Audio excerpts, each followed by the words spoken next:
You ever made a stupid purchase, a purchase you regret? Well, I do own a time machine. I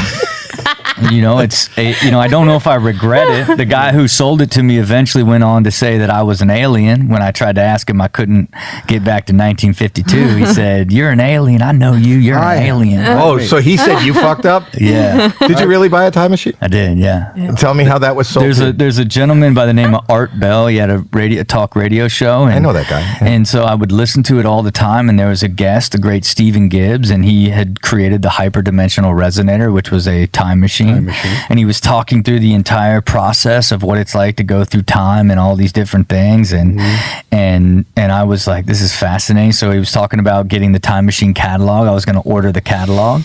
And then at the very end of the show, I wrote down the address. And then when at the very end of the show, it was like, how much is it? It was $375. And so I FedExed him a check. I'm like, I need one.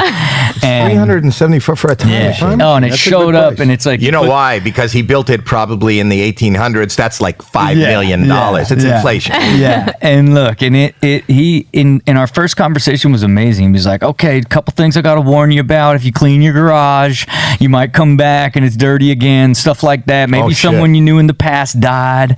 And I'm like, this, me and him talk so casually about time travel after I got it that was freaked out a little bit, like, damn, I don't know if I'm ready to travel through time, And of course I asked, what do you think, like, could you go back and get lottery numbers? He's like, oh, when you go through the zero vector point and you go through God, I was going to say, you're never going to want you're never going to want anything material ever again. Then I was really freaked out. Right. And, I laid it on my chest, I want to hear travel through time, and I just passed out.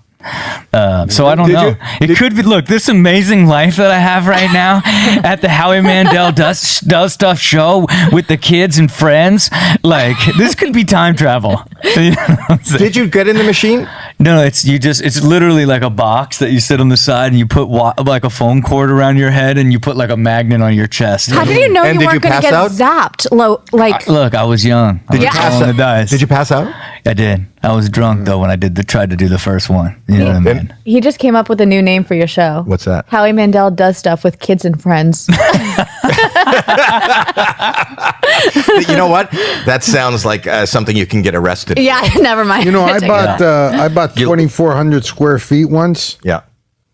And I regret it because it's so hard to find shoes. That was